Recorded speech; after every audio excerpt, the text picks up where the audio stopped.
The chamber was built for silence. It was vast, wide enough that sound faded before it reached the walls, and tall enough that the ceiling could not be seen without lifting one's head all the way back. The air itself felt heavy, filtered through alien systems that hummed softly beneath the floor. Light came from no clear source, only a pale glow that reflected off smooth black surfaces and the tall figures gathered inside. At the center stood a single human. He was smaller than everyone else in the room, not just shorter but narrower, softer, less reinforced. His species had been studied for years, categorized, summarized, and archived. The galaxy knew humans well enough, or so it believed. Fragile, emotional, short-lived. Not dangerous. The human envoy stood alone, hands relaxed at his sides, posture straight but not stiff. His breathing was controlled, even though every sensor in the chamber screamed that it should not be. Along his left side, beneath the thin diplomatic fabric of his clothing, was a wound. It was not hidden, it was not fresh, and it was not survivable. The queen of the Keller Synod sat upon her elevated platform, her tall frame coiled with elegant stillness. Her species did not blink often, but now her eyes were wide, unshielded, fixed entirely on the human. She had not intended to interrupt the proceedings. She had not intended to speak at all. But the sight of that wound broke something deeper than protocol. The human had been speaking when she noticed it. Humanity requests observer status within the Synod, with the understanding that our participation will be limited, monitored, and fully transparent. His voice did not shake. That alone caused a ripple of unease through the attending delegates. Voices usually faltered here. This chamber was designed to overwhelm.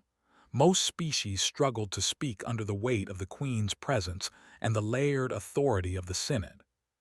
But the Queen was no longer listening to his words.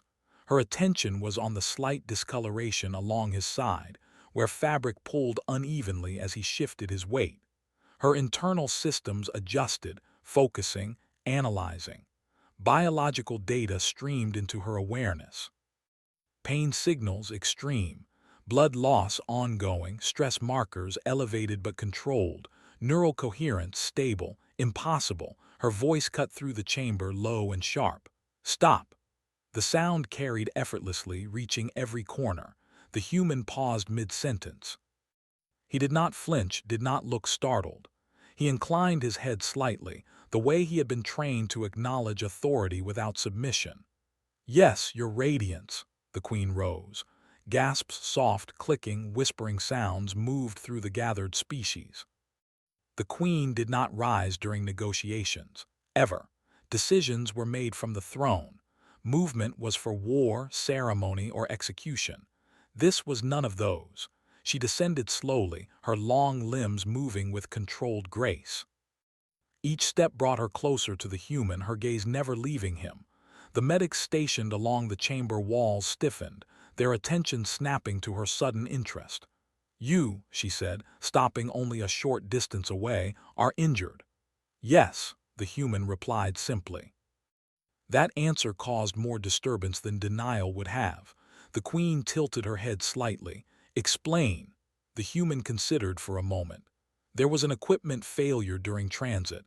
A containment panel ruptured. I was caught in the wrong place." Her eyes narrowed. "That injury should have rendered you unconscious." He nodded once. "It almost did, almost." The word echoed in the Queen's thoughts. Her species understood pain as an absolute boundary. When the body signaled damage beyond a certain point, function ceased, thought fragmented. Consciousness retreated. Survival depended on immediate intervention or death followed swiftly. She extended a hand, not touching him, but close enough that her sensors could gather finer detail. "You have not received treatment," she said. "No, Your Radiance." "Why?" The human hesitated, then answered honestly. "There was no time." Murmurs spread again. No time for healing was a concept that made no sense here. Healing was always first. Healing was survival. The Queen straightened slightly. "How long have you been like this?" He inhaled slowly before responding. A little over 7 standard hours. Silence fell. Several delegates turned away, unable to reconcile the data with what they were seeing. Others stared openly, curiosity overriding discomfort. A few medics had already begun running simulations, all of which ended the same way: failure, collapse, death. The Queen's voice was quieter now. You are still standing. Yes. You are still speaking.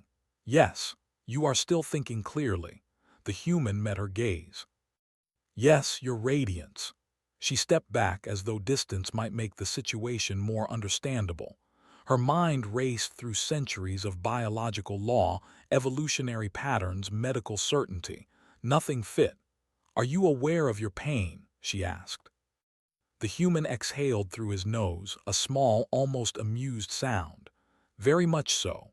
Then why, she asked slowly, are you not impaired? He considered the question carefully. This was not something humans were often asked by those who could truly understand the answer. Because, he said at last, being in pain and being unable to act are not the same thing for us. That statement landed like a fracture through the chamber. The Queen stared at him, truly stared, not as a ruler judging a subject, but as a being confronting something she could not categorize. Her voice dropped, carrying a note that none had ever heard from her before. You are not real. The words were not an insult. They were disbelief. At her signal, the chamber's systems activated. A full biological scan enveloped the human in soft light.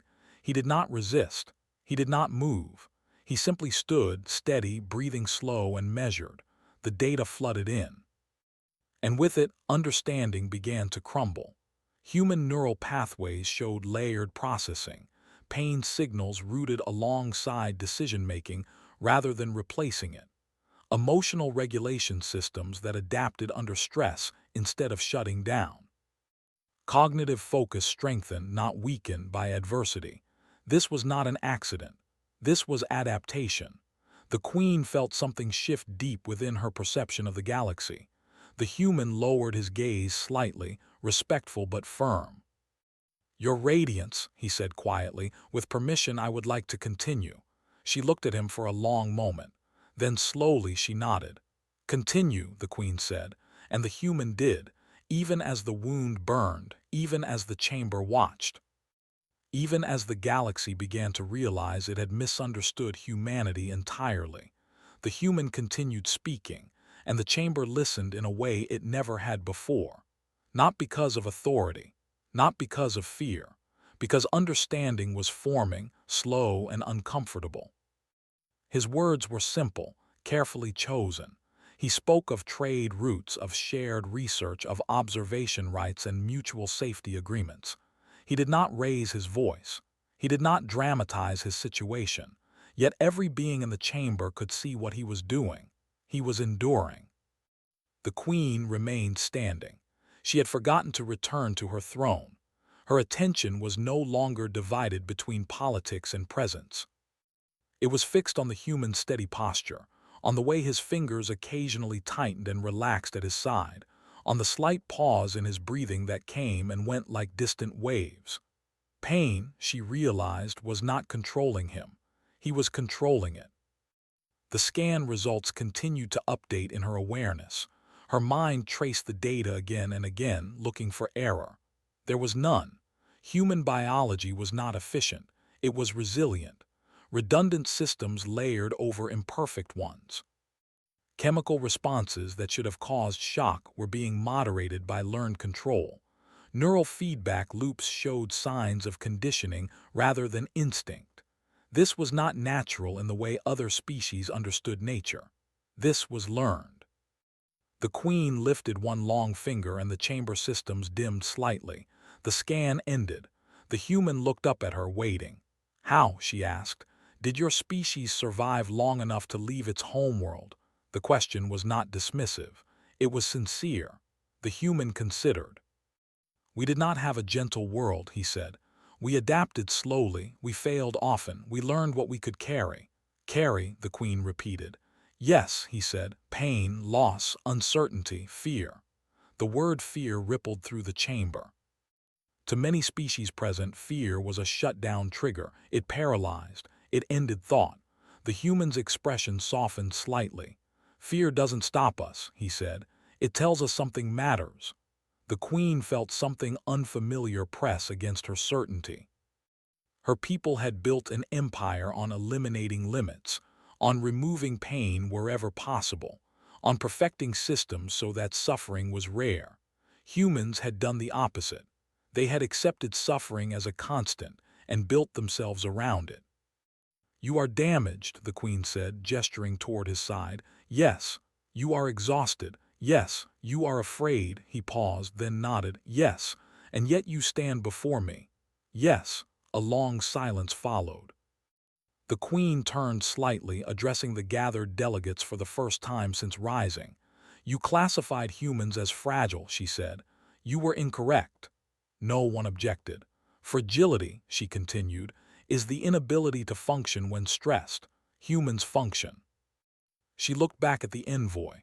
"Why did you not request medical aid before entering this chamber?" He answered honestly. "Because this meeting mattered more." That answer did not make sense, and yet it did.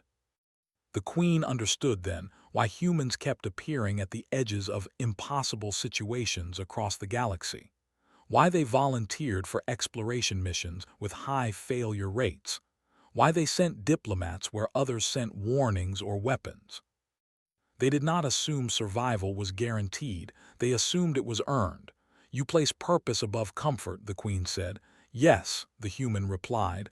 "Often. Above safety." "Yes." "Above pain." He hesitated, then spoke carefully. "We don't ignore pain," he said. "We decide what matters more." The queen closed her eyes briefly. When she opened them again, her voice carried weight far beyond the chamber. "Your species will be reclassified." Gasps echoed openly now. "Humans," she said, "are a persistent species." The term did not exist before this moment. It formed as she spoke it, filling a gap in galactic understanding that had gone unnoticed until now. "A persistent species," she continued, "is not defined by strength, speed, or intelligence alone. It is defined by the ability to continue when continuation has no right to exist." The human lowered his head slightly, not in pride, in acknowledgement. "You will be granted observer status," the queen said, "effective immediately." Relief flickered across his face, but only briefly. He straightened again. "Thank you, Your Radiance." She raised one hand. "You will also receive medical treatment." He opened his mouth, then closed it. He chose his words carefully. "May I ask for a moment longer?" The queen studied him. "Why?" "Because," he said, "once the pain fades, I may not be as convincing." A quiet sound moved through the chamber, something close to laughter, something close to awe. The queen felt it too. "You are difficult," she said. The human allowed himself a small smile. "We hear that often." She gestured, and the medics approached at last, moving with a mix of urgency and caution, as though unsure whether the laws they understood applied here. As they worked, the human remained conscious, answering questions, clarifying agreements, finishing his statements with steady focus. When the treatment finally took effect, his posture softened. His shoulders lowered slightly. The effort he had been holding back eased at last. The queen watched closely. He did not become weak. He simply became lighter. That was perhaps the most unsettling part. As the chamber slowly emptied, the queen remained, her thoughts deep and unsettled. The galaxy she ruled was orderly, logical, predictable. Humans were none of those things, and yet she suspected they were exactly what the galaxy would need. Not because they were fearless, but because they would show up anyway, even wounded, even afraid, even when told they should not exist. The queen turned toward the stars beyond the chamber walls and spoke softly, to no one and everyone at once. "Persistence," she said, and the galaxy began to change.